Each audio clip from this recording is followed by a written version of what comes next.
that we might not be in a position to share is the one that talks to covert intelligence methodologies.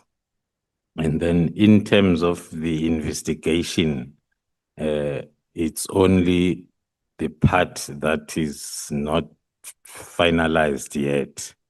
But then in terms of the whole scenario, the information that we had packaged and annexed, we can share. Thank you, Chair. Okay, so we will then proceed to paragraph 92 of your statement, General Kumalo. I know during consultation you've indicated that before you take us through the evidence, you'd just like to give a brief description of what Gauteng counterintelligence operation was about and how it subsequently led to the discovery of the infiltration. So if you could just start off by giving a brief description of Gauteng counterintelligence operation that was undertaken. Thank you, Honorable Chair. On paragraph 92, I'm indicating that the infiltration of criminals of the criminal justice system became quite clear to me through my work as head of crime intelligence, not as a project leader of PKTT. There was an operation or investigation conducted by Gauteng Organized Crime Unit, which was a normal investigation of a murder of Mr. Aman Swart, an engineer in Vereeniging, and we were not aware of that investigation. It was just their investigation. But then, because of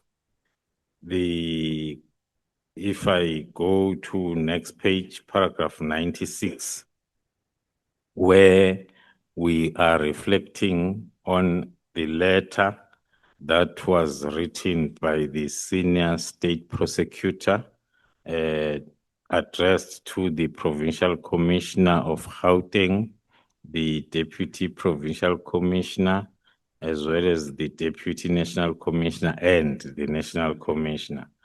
On that letter, the prosecutor was highlighting the threats that the investigation itself, as well as the investigating officers, were facing, mainly because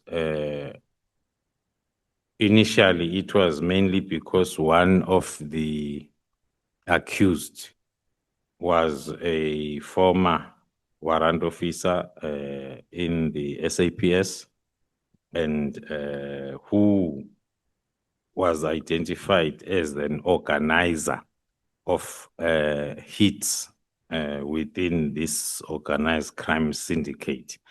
And then the prosecutor went on to explain the other challenges other than the threats against the investigating officers.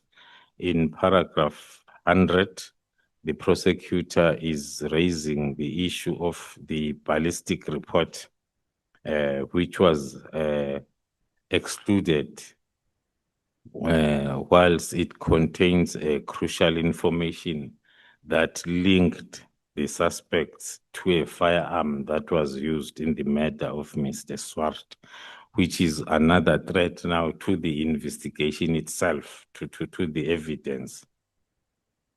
In paragraph 101, we are indicating as to what the prosecutor said in terms of that ballistic report, that the forensic analyst failed to link the AK-47 cartridge cases with the murder weapon that they were found in possession. So meaning that if that intervention was not done, the accused were only going to be charged for possession of unlicensed firearm, not the killing itself, because there was that suspicious failure of linking the firearm with the killing by the ballistic expert. And then the prosecutor also raised the issue of officials within SAPS that were directly and indirectly involved in the efforts to destabilize the investigation. These are the concerns that are shared by the senior state prosecutor who's prosecuting the case, sharing it with the national commissioner and the provincial commissioner. That talks to the incomplete ballistic report, the interference, the issuing or warning and threatening the members. So the members that were investigating were threatened by their own seniors. And then that resulted in that concern or letter then given to our provincial head, crime intelligence, Gauteng, to conduct a threat and risk assessment, which is part of our mandate against the investigating officers and the investigation to find out as to how true are these concerns raised by the prosecutor. And then upon the finalization of the threat and risk assessment, and then the provincial head deemed it necessary to appraise me on that particular threat and risk assessment, as well as his recommendations. And then from my side, upon assessing the recommendations and the draft threat and risk assessment, I then briefed the National Commissioner and thereafter took a decision to register a counterintelligence project, of which I did that on the 29th of August. The letter by the prosecutor was dated the 5th of August. So after 2 to 3 weeks of the detailed threat and risk assessment, and then when it was presented to me, I then took that decision based on the level of threats.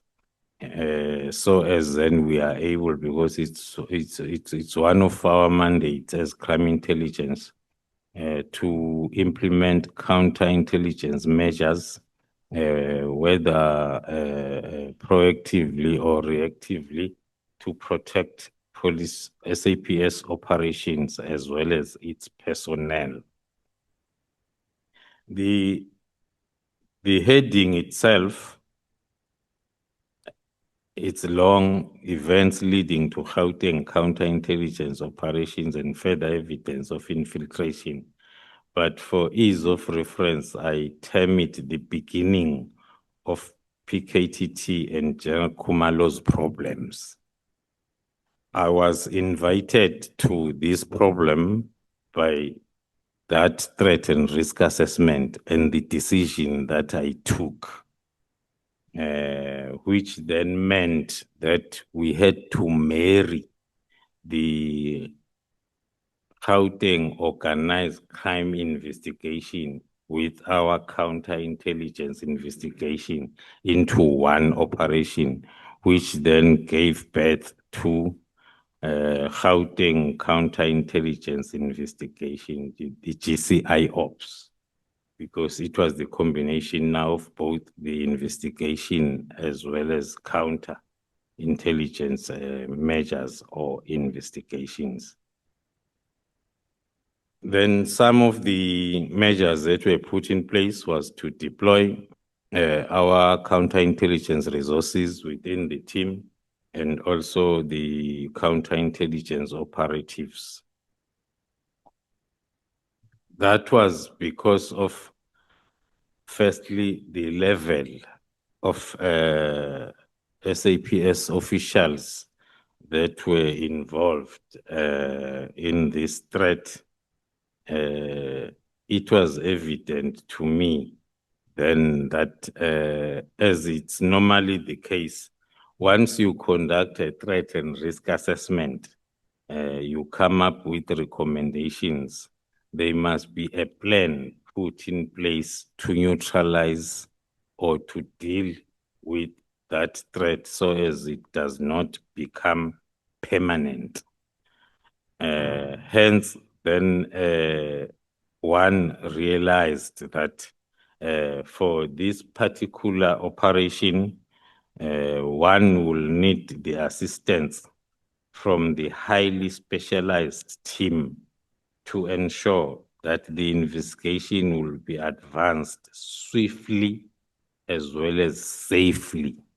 That is when then I took the second decision to discuss with the Provincial Commissioner of KwaZulu-Natal the possibility of then getting assistance, temporal assistance from the PKTT.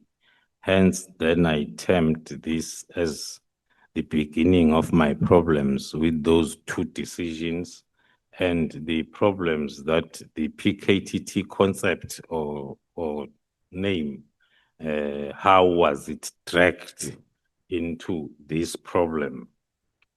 And then in response then to that request, then we agreed with the Provincial Commissioner for us to get around about 10 members to be seconded to